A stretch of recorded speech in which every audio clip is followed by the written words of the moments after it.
আল্লাহ নবী সাল্লাল্লাহু আলাইহি সাল্লামের সরাসরি হাদিস, যে ব্যক্তি কবরের 3টা প্রশ্নের জবাব দিতে পারবে না, রাসূলুল্লাহ সাল্লাল্লাহু আলাইহি সাল্লাম বলেন আল্লাহ তাআলার পক্ষ থেকে তখন ফেরেশতাদের কাছে ঘোষণা আসবে, আফরিশুহু মিনান নার ওয়ালবাসুহু মিনান নার ওয়াফতাহু লাহু বাবান ইলান নার।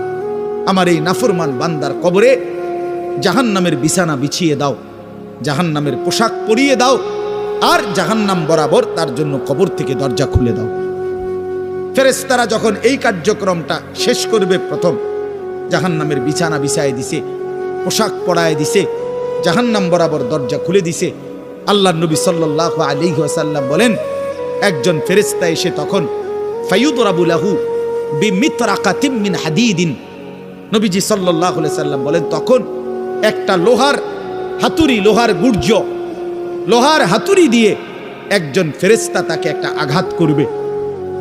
কি আঘাত, কোথায় আঘাত করবে? সরাসরি হাদিসের শব্দ, বরবাতান বাইনা উজনাইহি, তার 2 কান বরাবর একটা আঘাত করবে। রাসূলুল্লাহ সাল্লাল্লাহু আলাইহি সাল্লাম বলেন ফায়াসিহু সাইহাতান, ওই নাফরমান তখন এত জোরে চিৎকার করবে, ইয়াসমাউহা মান ইয়ালিহি ইল্লা সাকালাইন, মানুষ এবং জিন ব্যতীত আল্লাহর সমস্ত সৃষ্টি ওই বেঈমানের চিৎকার শুনতে পায়। এ কবরের আযাব। ছেলেরা আমার, দোস্ত আমার, বাপ আমার, বন্ধু আমার, আপনি হাসলেও কবরে যাইতে হবে, কাঁদলেও কবরে যাইতে হবে।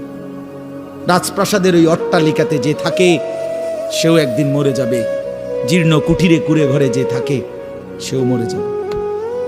জীবনে যে কোনোদিন সুখ দেখে নাই, দুঃখের সাগরে তারও মৃত্যু হবে। জীবনে যে কোনোদিন দুঃখ দেখে নাই, সুখের সাগরে ভাসছিল, তারও মৃত্যু হবে, সেও মরে যাবে। কবর নিশ্চিত, কবর নিশ্চিত। আমিন ওয়ারাইহিম বারযাখুন ইলা ইয়াউমি ইউবআসুন। আল্লাহ তাআলা মৃত ব্যক্তিকে বলবে, বান্দা, কোরআন শরীফের আয়াত, এখন থেকে নিয়ে ইসরাফিলের ফুঁতে হাসরের ময়দানে উঠানো পর্যন্ত বারযাখ মানে কবরের জীবনে পড়ে থাকো।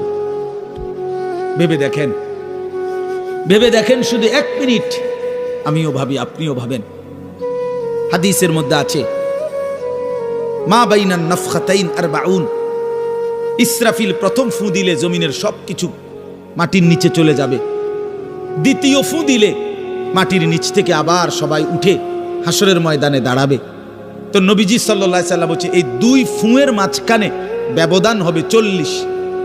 তো মুহাদ্দিসিনে কেরাম, উলামায়ে কেরাম বলেন কেউ কেউ এই 2 ফুঁয়ের